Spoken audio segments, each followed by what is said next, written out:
Olympic sprinters have won the genetic lottery, but that does not mean that the rest of us cannot learn to run faster. Every 4 years, the Olympics and Paralympics give us a chance to see just what the human body is really capable of. Athletes at the peak of their abilities perform feats most of us can only dream of. And perhaps the most enthralling of all is the contest when the fastest people alive step onto the track. In few other sports is there such a clear side-by-side comparison of performance. The thing about sprints is, you've got your own lane, says Ailey Doyle, who specialized in the 400-meter sprint and hurdles, and won bronze for Great Britain in the 4x400-meter relay at the Rio 2016 Olympics. It's not like the 1500m where people's tactics can directly influence you. You pretty much stand at the start lane and say, I know what the plan is, and I'm going to execute that plan, because nobody else can mess with that. At the heart of sprinting is a simple equation: running speed is equal to step length multiplied by step frequency. You either take longer steps or you take faster steps. That's the most basic thing you can do, says Sam Gleadhill, who is a biomechanics and strength and conditioning researcher at the University of South Australia. The caveat to that, though, is that if you improve one of those variables, you don't want to decrease the other. Attempting to increase the number of steps you take can result in shorter strides, and vice versa. Whether you rely more on step length or frequency is individual. Even in the 100-meter final of an Olympics, there'll be different techniques between the runners, says Gleadhill. Guys like Christian Coleman, who are really strong and quite muscular, they explode out of the block. They accelerate for a long time, stay really low to the track, and they have shorter steps. Whereas guys like Usain Bolt are taller or have a little bit more leg length, so they are taking longer steps. Bolt finds his speed primarily through step length and ground reaction force, which is the force produced when striking the ground and which increases stride length. In his record-setting time of 9.58 seconds, Bolt's longest stride stretched to 2.872 meters and 9.5 feet.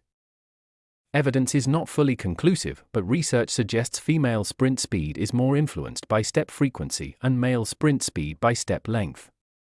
This may be in part due to the positive impacts of leg length on stride length. Athletes reliant on step length need to maintain strength in the legs, explosive power, and hip flexibility. These qualities also help shorten ground contact time.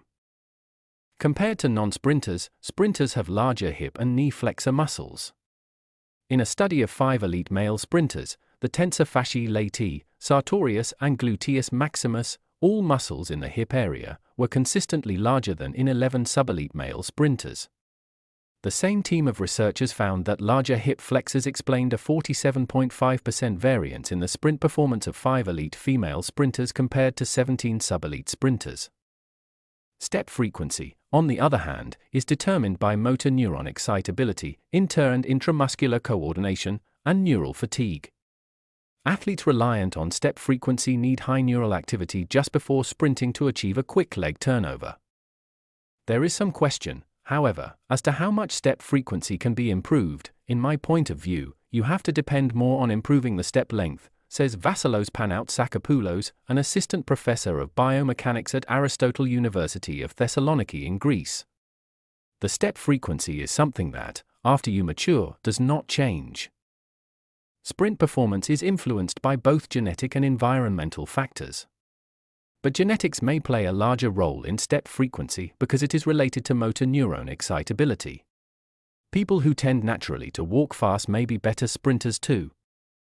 What can be improved is technique. Panaotsakopoulos and colleagues find that young sprinters are flatter-footed compared to more experienced, adult sprinters. The most important thing that we found is that children don't have the pawing action, says Panaotsakopoulos. Young sprinters just place the foot. Panaotsakopoulos likens the correct action to pawing the ground like a horse, with flexion in the foot, rather than flat-footed like a duck. Other efficient sprint techniques include contacting the ground further back to project center of mass forwards, and leaning forwards with the torso at the start of the sprint produce horizontal force and increase acceleration. You can see that when Olympic sprinters come out of the blocks with their shin angles being as horizontal as possible or facing along the track, says Gleadhill.